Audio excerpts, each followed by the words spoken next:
Halo, selamat pagi, siang, sore, malam teman dengar. Kembali denganku Ilham Hadi. Dan sekarang aku akan melanjutkan pembacaan novel Pergi karya Terelie. Sekarang sudah bab 14, judulnya El Padre. Sebelum mulai pembahasan, aku akan sedikit spoiler tentang bab ini nih. Jadi nanti di bab ini akan ada Bujang itu akan membaca surat yang sudah dibenarkan oleh profesor yang ada di ibu kota provinsi. Nah, nanti pas Bujang membaca surat itu, aku akan sedikit memberi efek yang membedakan antara pembacaan situasi dalam surat sama keadaan Bujang gitu. Nah, nanti kalian bisa dengar sendiri deh maksudnya. Dan juga nanti saat adegan pembacaan surat itu kan akan memerankan beberapa tokoh juga ya. Nah, cuma untuk pas pembacaan surat ini aku tidak akan memerankan beberapa tokoh. Jadi aku fix cuma pakai satu suara aja. Suaranya kayak gimana nanti kalian dengarkan langsung aja lah ya di episode ini. Spoiler lagi nih karena ini akan membahas tentang masa lalu ayahnya Bujang gitu, Syahdan atau Samad. Aku mengingatkan kembali kalau di pembacaan ini aku nyebutnya Syahdan ya, meskipun dalam novel tuh emang namanya Samad. Oke, jadi kuharap jangan ada yang membahas tentang perbedaan ini lagi ya. Saja spoiler dikit doang. Kalau kalian mau tahu isi suratnya apa ya kalian langsung dengerin aja. Itu mau langsung banget dengerin gak sih? Oh ya, kalau kalian suka dengan film jangan lupa kalian bisa kunjungi YouTube channel Framium. Di situ ada kontenku juga ngebahas tentang film. Nih kalian bisa linknya ada di sini atau di deskripsi juga ada. Kalian bisa tinggal klik aja. Dan ya itu saja untuk teman dengar yang ingin tahu ceritanya silahkan duduk dengan tenang, rebahan atau cari posisi yang paling nyaman menurut teman dengar sekalian. Dan motor lewat. Dan jangan lupa membaca novel Terelie yang legal. Lalu ya dengarkan saja.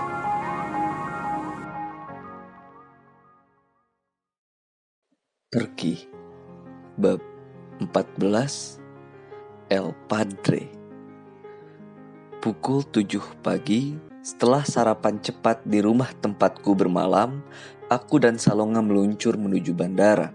3 mobil jeep hitam metalik melesat di jalan tol. 1 letnan dan 8 tukang pukul mengawalku.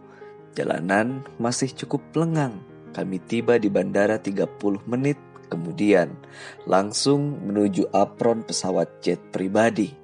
Pagi ini, aku menggunakan pesawat yang berbeda, meski tetap Edwin pilotnya. Togar memutuskan merotasi pesawat agar siapapun tidak bisa menebak aku berada di mana. Mengingat pesawat ini bisa mendarat di negara-negara lain yang di luar zona pengawasan keluarga Tong, lebih baik mengambil langkah preventif. Selamat pagi, Tauke Besar. Edwin menyapaku di ujung anak tangga. Pagi, Edwin. Aku mengamati sekitar. Ini G650ER bukan? Yap, Tauke Besar. Edwin tertawa. Hehe, ini versi extended range dari G650. Bisa terbang hingga 13.900 km dengan kecepatan maksimal hingga 0,925 Mach. Kapasitas 12 penumpang dengan interior minimalis tapi elegan. Pesawat ini juga telah dilengkapi dengan teknologi dan alat komunikasi terbaik, termasuk kacanya anti peluru. Pesawat ini baru dikirim oleh pabrikan beberapa hari lalu. Fresh sekali. Aku beruntung menerbangkannya secara resmi pertama kali. Pesawat yang satunya? Sekarang digunakan oleh korporat bisnis kapal tanker Tauke Besar. Basisnya dipindahkan ke Singapura. Parwes yang memerintahkan. Semua bekas kejadian kemarin pagi telah dibersihkan. Tidak akan ada yang tahu jika pernah ada tragedi di pesawat itu. Aku mengangguk, melangkah menuju kursi, diikuti oleh Salonga. Salah satu tukang pukul ikut menyusul naik. Dia membawa 2 setel pakaian formal. Bagus sekali, setelanku telah tiba. Salonga mengambil salah satu pakaian tersebut. Tapi bagaimana jika kebesaran? Kalian tidak pernah mengukur ukuranku. Divisi urusan rumah tangga keluarga Tong memastikan setelan ini 100% sesuai ukuran Tuan Salonga. Tukang pukul itu menjelaskan. Mereka cukup menggunakan rekaman video misalnya dari CCTV, lantas proyeksi ukuran baju seseorang bisa dimasukkan ke dalam aplikasi keluarga Tong. Subdepartemen Taylor akan menggunakan data itu saat menyiapkan pakaian bagi anggota keluarga. Salonga menoleh kepadaku. Aku mengangkat bahu. Teknologi. Zaman sudah berubah, Salonga. Tidak mudah lagi mengukur baju dengan meteran. Tukang pukul itu melangkah lagi, membawa 2 setel pakaian formal itu ke ruang ganti yang ada di dalam pesawat, menggantungkannya dengan rapi di lemari kayu. Lantas dia turun. Pintu pesawat segera ditutup. Edwin kembali ke ruang pilot. 15 menit, pesawat jet dengan warna perak itu telah melesat menuju angkasa. 7 jam lagi tiba di Tokyo. Aku dan Salonga bergantian menggunakan ruangan ganti setelah pesawat stabil terbang di ketinggian 30.000 kaki. Bagaimana, Bujang? Salonga terkekeh keluar dari ruang ganti. Aku tidak terlihat seperti penjaga toko kelontong, bukan? Atau lebih sial lagi, dianggap kurcacimu, tukang bawa koper dan keperluan. Penampilannya yang biasanya hanya memakai celana kain gelap, kaos oblong tipis lengan pendek, sandal jepit dan topi lebar berubah drastis. Dia sedikit lebih meyakinkan pagi ini. Aku ikut tertawa. Yang sama adalah Salonga tetap menyelipkan pistol di pinggangnya. Dia tidak berpisah dengan pistol. Setelah bergaya dan mematut sekali lagi, Salonga duduk kembali di kursinya. Ada berapa pesawat pribadi yang dimiliki keluarga Tong, Bujang? Salonga melepaskan kancing jas, santai, mencomot sembarang topik percakapan. 15 atau 20, aku lupa persisnya. Edwin yang tahu. Bukan main. Aku mengangkat bahu. Pesawat-pesawat pribadi itu memang dibutuhkan oleh keluarga Tong untuk keperluan bisnis. Kau tahu, Bujang? Untuk nyaris seluruh penduduk bumi, punya 1 pesawat pribadi sudah cukup membuatnya super kaya. Kalian, keluarga Tong, punya 15, bahkan kau lupa jumlah persisnya. Tauke besar lama dulu benar-benar berhasil membuat keluarga kalian menjadi raksasa. Dari hanya pemain di ibu kota provinsi menjadi salah satu dari 8 keluarga penguasa shadow ekonomi. Dia terus berlari hingga tidak tahu lagi garis finishnya. Terus bekerja meski sudah terbaring sakit di atas ranjang. Lantas apa yang dia dapatkan saat kematian datang? Bahkan dia mati mengenaskan oleh pengkhianatan. Aku tahu arah percakapan Salonga. Dia hendak membahas tentang itu lagi. Aku belum selesai menjawab pertanyaanmu, Salonga. 15 atau 20 itu baru pesawat jet pribadi. Keluarga Tong juga memiliki setidaknya 400 pesawat komersil Boeing dan Airbus di maskapai penerbangan kelas dunia yang kami miliki. Parwes punya data lengkapnya jika kau ingin tahu. Salonga tertawa pelan. Dia juga tahu maksud jawabanku. Sarkasme. Tapi lihatlah dirimu. Apakah kau pernah bermimpi tiba di titik ini saat meninggalkan rimba Sumatera, Bujang? Aku menggeleng. Aku hanya ingin pergi dari Talang. Pergi sejauh mungkin dari Bapak. Aku tidak pernah bermimpi menjadi kepala keluarga Tong. Maka, semoga kau tidak lupa atas hal itu, Bujang. Tetap membumi. Salonga meluruskan kakinya. Baiklah, aku tahu kau tidak suka topik percakapan seperti ini. Lagi pula, lama-lama aku jadi mirip guru mengajimu itu.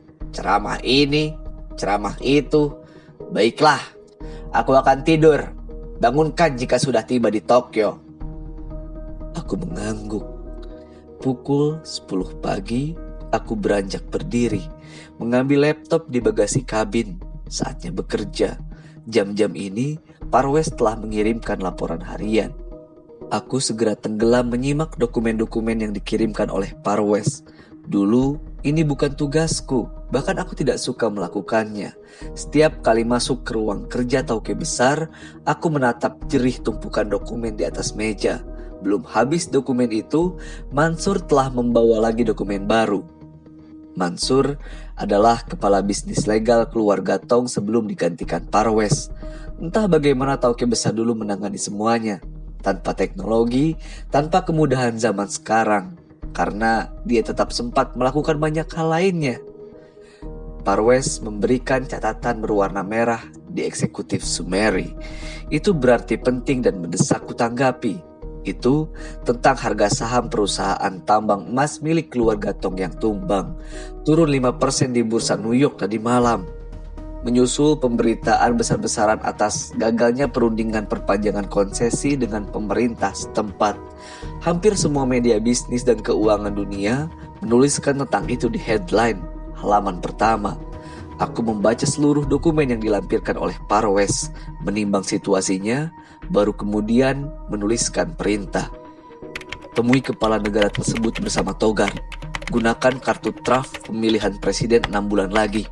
Jika dia tidak bersedia meluluskan deal baru, kita akan mencari kandidat presiden lain yang bersedia. Aku mengklik pesan. Terkirim. Di negara-negara berkembang, partai politik, jabatan, dan kekuasaan tidak lebih adalah mata pencaharian kelompok tertentu. Politisi hanyalah serigala rakus yang memakai topeng seolah baik. Mereka bukan patriot, juga jauh dari idealis. Uang adalah segalanya bagi mereka. Urusan konsesi akan selesai jika kami serius akan mendukung kandidat presiden lainnya. Parwes juga mengirimkan beberapa catatan lain, tapi tidak terlalu penting, seperti keterlambatan produksi pabrik otomotif di Thailand dan atau 2 kapal kami terlambat melintasi Samudra Hindia. Itu isu bisnis biasa. Dia bisa menyelesaikannya dengan mendelegasi ke staf senior. 1 jam berlalu. Hampir semua telah kuperiksa, termasuk dokumen yang harus kutandatangani secara online. Aku hendak melipat laptop saat suara pelan terdengar. Itu pertanda ada pesan masuk. Aku mengurukan menutup laptop, mengklik pesan itu. Dari Lubai. Bujang, berikut aku kirimkan hasil awal dari restorasi dokumen di kotak pos itu. Jika sudah ada kemajuan lagi, akan kukirimkan menyusul. Pronto, semoga sesuai dengan yang kau cari. Salam, Lubai. Aku menghembuskan nafas. 1 untuk Lubai yang tetap bekerja meskipun anaknya baru saja dikebumikan tadi malam. 2, aku sudah menunggu hasilnya. Ingin tahu surat apa yang sebenarnya ada di dalam kotak pos tempat bapak dan istri pertamanya dulu menetap. Aku mengklik lampiran pesan. Ada foto 3 lembar surat yang ditulis tangan. Itu gabungan dari potongan-potongan kertas basah, rusak dengan huruf samar, hilang dan terhapus. Tapi proses restorasi yang tepat membuatnya bisa dibaca kembali. Ini jelas sebuah surat, ditulis dalam bahasa Spanyol. Aku hendak membangunkan Salonga agar dia bisa membantu menerjemahkan, tapi orang tua itu tidur nyenyak. Aku mengklik lampiran berikutnya. Ternyata tidak perlu. Profesor itu mungkin dengan bantuan koleganya bahkan berbaik hati telah menerjemahkan surat ini untukku. 20 Maret 1990, Cancun, Meksiko. Demikian tanggal dan tempat surat tersebut ditulis. Itu berarti 27 tahun yang lalu. Siapa yang mengirimkan surat ini? Bapak menikah tahun 1974 dan berpisah di tahun itu juga. Siapapun yang mengirimkannya, dia pastilah tidak tahu rumah itu telah lama ditinggalkan. Dan aku tahu, Cancun itu pantai yang indah di pesisir timur laut negara tersebut, tempat ribuan turis berkunjung. Aku mengklik hasil terjemahan, memutuskan mulai membaca. Dear El Padre. El Padre, aku tahu artinya. Itu panggilan Bapak dalam bahasa Spanyol. Perkenalkan, namaku Diego. Padre mungkin tak pernah mendengar namaku, tapi izinkan aku memberitahu, aku adalah anak laki-laki Padre dari seorang wanita bernama Katrina. Aku tidak tahu apakah surat ini akan tiba di tangan Padre setelah dikirimkan menyeberangi Samudra Pasifik dari sebuah kota kecil di tepi pantai Meksiko. Tapi aku memutuskan menuliskannya. Setidaknya, jika suatu saat Padre membacanya, Padre tahu kabar kami. Mama melarangku menghubungi Padre, tapi aku sudah cukup besar untuk memutuskan sendiri tentang ini, termasuk mengintip catatan Mama, menyalin alamat rumah Padre nun jauh di sana, dan menulis pucuk surat. Tidak ada yang perlu dicemaskan dari pucuk surat, bukan? Semoga Padre masih di sana, belum pindah rumah. Usiaku sekarang 15 tahun, Padre. Tinggiku 172 cm. Hari ini adalah ulang tahunku, dan sebagai hadiahnya, aku akhirnya tahu kisah hidupku. Mama akhirnya menceritakannya, kisah pertemuan Padre dengan Mama. Terus terang, itu kisah yang indah. Izinkan aku menuliskan ulang kisah itu dalam surat ini. Jika menurut Padre itu kurang akurat, mungkin Padre bisa memperbaikinya. Kata Mama, sore itu, di suatu hari pertengahan tahun 1973, awan gelap menutup kota Singapura. Mendung, langit-langit kota yang sebentar lagi malam tampak suram. Jam pulang kerja, rush hour, jalanan macet, taksi susah sekali dicari. Mama yang hendak pergi ke restoran tempat dia menyanyi malam itu terpaksa berdiri lama di depan hotel tempat menginap, menunggu taksi, tidak bisa kemana-mana. Setelah hampir 20 menit menunggu, akhirnya sebuah taksi kosong masuk ke lobi hotel.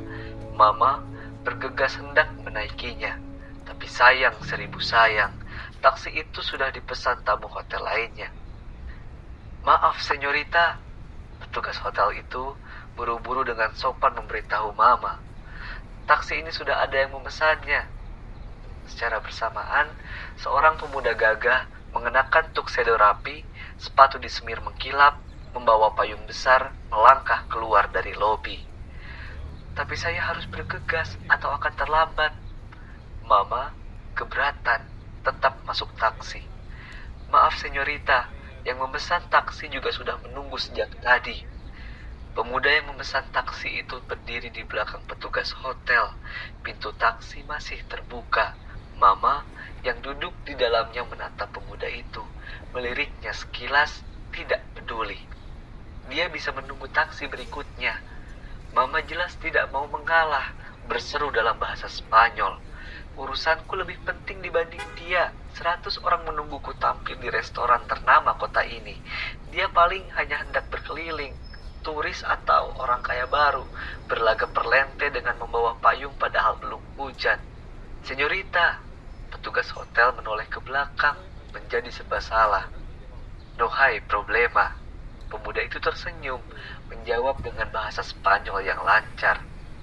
Dia boleh menaiki taksi ini. Aku akan menunggu yang berikutnya. Bagus, Mama menutup pintu, menyuruh sopir taksi segera melaju. Tapi jendela kaca lebih dulu diketuk dari luar. Sopir mengurungkan menginjak pedal gas. Apa? Mama menoleh. Pemuda itu menyuruh Mama menurunkan jendela kaca mobil. Mama menurunkan jendela kaca. Apalagi, orang ini mau berkenalan, bertanya namanya. Payungnya, senyorita. Pemuda itu menjulurkan payung. Aku yakin hujan akan turun sebentar lagi. Jika hujan, membawa payung akan membuatmu lebih mudah keluar masuk dari mobil. Payung? Mama jelas enggan menerimanya. Dia paling malas berurusan dengan pemuda seperti ini. Dia hafal kelakuan pemuda model ini. Playboy. Tapi sepertinya supir taksi tidak akan melaju sebelum dia menerima payung tersebut. Mama cepat mengambil payung itu, meletakkannya sembarang di bawah kaki, menyuruh sopir segera jalan. Kata Mama sambil tersenyum mengenang kejadian itu, menceritakannya kepadaku. Pemuda itu adalah Padre. Itulah pertemuan Padre dengan Mama. Waktu itu, Mama telah menjadi penyanyi soprano di Spanyol. Usia Mama 25, cantik, terkenal, dan sering diundang menyanyi ke berbagai negara. Hari itu, dia mendapat undangan menyanyi di acara restoran ternama Singapura. Pemilik restoran mengundangnya merayakan tahun kedua beroperasinya restoran tersebut. Banyak orang penting hadir di acara malam itu. Meja-meja dipenuhi oleh tamu. Mereka harus reservasi sebulan sebelumnya. Tak ada kursi yang tersisa. Acara malam itu dimulai setiba Mama di sana. Tuan Herge, duta besar Spanyol untuk Singapura, membuka acara, mewakili tuan rumah yang terlambat datang. Malam ini spesial sekali. Kota kita mendapatkan kehormatan didatangi seorang penyanyi soprano ternama dari Spanyol. Masih muda dan masih lajang. Hadirin, mari berikan tepuk tangan yang meriah kepada Katrina. Malam itu berjalan sempurna. Mama membawakan 8 lagu, termasuk favorit Mama, Historia de un Amor, dan Besame Mucho. Menyapa pengunjung yang mulai menghabiskan makan malam. Pelayan hilir mudik membawa piring-piring makanan. Berkali-kali tepuk tangan memenuhi ruangan setiap kali Mama selesai menyanyikan satu lagu. Bravo, bravo, ole, ole, teriak pengunjung. Sementara di luar restoran, hujan turun deras sejak tadi. Jendela kaca restoran nampak basah oleh butir airnya.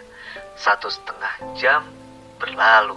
Acara makan malam akhirnya usai. Tamu undangan mulai meninggalkan restoran satu persatu.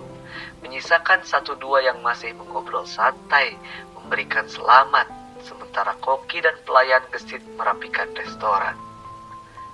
Tadi bagus sekali, Katrina. Istri duta besar Spanyol lembut memegang lengan Mama. Dan gaun yang kamu kenakan indah sekali. Mama mengangguk. Terima kasih, Senyora. Beberapa tamu lain juga mengucapkan selamat, menyalami Mama. Akhirnya pemilik restoran ini muncul. Tuan Herge, duta besar Spanyol, berseru ke seseorang yang mendekat. Mama menoleh dan dia langsung mematung. Selamat malam, Tuan Herge. Malam, Senyora. Kemana saja kau, Don Syahdan? Kau tidak mendengarkan pertunjukan tadi. Astaga, padahal kau yang mengundangnya. Aku mendengarkannya, duta besar. Orang yang dipanggil Syahdan menjawab. Tapi aku duduk paling pojok, di satu-satunya kursi yang tersisa kosong. Aku datang terlambat. Susah sekali mencari taksi saat rush hour di kota ini. Katrina, ini Syahdan, pemilik restoran.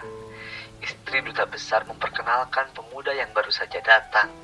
Dia yang punya ide mengundang penyanyi dari Spanyol, mengontak suamiku agar mengurusnya.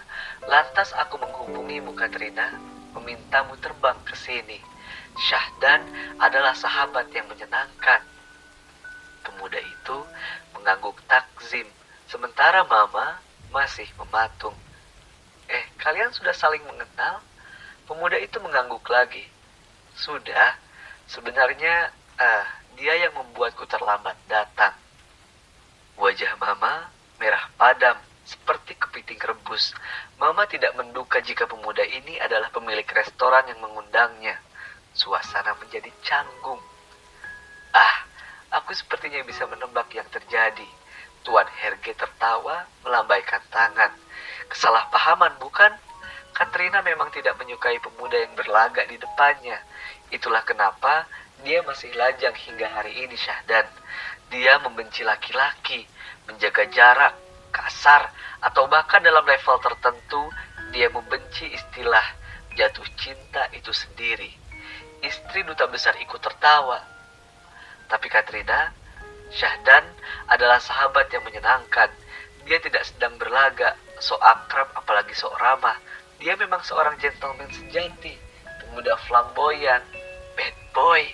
Itulah gaya aslinya, tidak dibuat-buat. Pujian yang baik sekali, Senyora. Pemuda itu tertawa. Syahdan bukan penduduk Singapura, Katrina. Dia datang dari negeri tetangga. Dia sering kesini untuk 1-2 urusan bisnis. Aku bertemu saat mempertemukan dia bersama tauke besar dengan pembuat kapal kargo dari Spanyol. Menjadi teman dekat sejak itu. Karena sering kesini, Syahdan tertarik membeli 1-2 properti, salah satunya restoran ini. Hotel tempatmu menginap juga milik Tauke besar, kolega bisnis Syahdan. Percakapan itu berjalan hangat antara pemuda itu dengan Tuan Herge dan istrinya, tapi tidak untuk Mama. Wajahnya masih kaku walau untuk tersenyum tipis. 15 menit bercakap-cakap ringan, duta besar dan istrinya berpamitan pulang. Apakah kau ikut mobil kami, Katrina? Itu satu arah dengan rumah. Sopir bisa mampir sebentar mengantar ke hotel. Duta besar Spanyol bertanya. Mama mengangguk. Di luar masih hujan deras. Mencari taksi akan semakin susah. Pemuda itu mengantar hingga pintu restoran. Duta besar melambaikan tangan. Salah satu pelayan mengembangkan payung, membantu pasangan itu naik ke atas mobil. Tiba giliran Mama naik ke atas mobil, pemuda itu sendiri yang mengembangkan payung hitam besar miliknya. Mari, senyorita, izinkan orang kaya baru ini mengantar ke mobil. Pemuda itu tersenyum. Aku tahu, senyorita meninggalkan begitu saja payung yang kuberikan sebelumnya di taksi. Tapi tidak masalah, aku masih punya banyak payung lainnya. Mama hendak menolaknya. Wajahnya ketus, tapi jelas tidak mungkin dia berlarian ke mobil. Jaraknya memang hanya 2 meter, tapi hujan sederas ini tetap akan membuat gaunnya basah kuyup. Pelayan restoran lain juga tidak beranjak hendak membantu, membiarkan pemuda itu yang melakukannya. Di bawah butir air hujan deras malam itu, Mama akhirnya melangkah berdua berpayungan dengan pemuda itu. Hanya sebentar, tapi momen itu sangat spesial.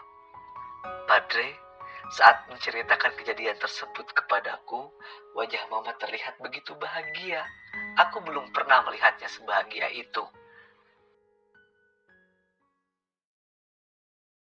Meski beberapa saat kemudian, wajahnya kembali murung tanpa sebab. Malam itu, kata Mama, 2 kehidupan yang amat berbeda mulai bertemu dalam sebuah jalan cerita. Untuk esok lusa, ternyata harus bertemu persimpangan penting. Sayangnya, Mama tidak mau bercerita lagi meski telah kubujuk-bujuk setengah mati. Apakah kisah itu sama seperti yang diingat oleh Padre, atau lebih indah dibanding itu? Semoga Padre sempat membaca surat ini. Di sini sudah larut pukul 1 malam. Aku harus segera tidur. Besok aku ada ujian nasional kelas 9. Aku berharap besok-besok Mama akan kembali menceritakan tentang Padre. Aku berjanji akan mengirimkan lagi surat lainnya setiap kali mendengar kisah tersebut. Buenas noches, Padre. Dari anakmu, Diego. Aku menghela napas, bergegas menggerakkan mouse, hendak mengklik halaman berikutnya dari terjemahan tersebut. Tapi tidak ada lagi. Surat itu telah habis. Hanya ada catatan kecil di halaman terakhir. Sementara baru surat ini yang berhasil diselamatkan. Kami sedang berusaha melakukan restorasi surat-surat berikutnya. Jika telah ada kemajuan, akan segera kami kirimkan.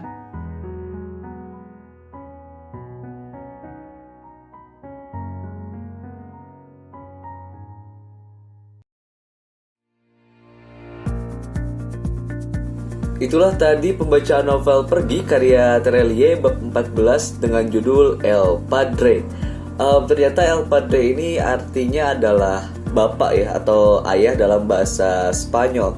Dan juga akhirnya kita mengetahui, benar-benar mengetahui kisah masa lalu Syahdan atau Samad yang sama sekali belum pernah diungkap sebelumnya. By the way, aku ada sedikit hit nih. Jadi ada di salah satu videoku yang komen, di kalau gak salah di episode Historia de un Amor deh. Dia komen kalau nama Syahdan itu pernah dipakai sama Bang Darwis itu di novel seriesnya yang novel anak itu loh.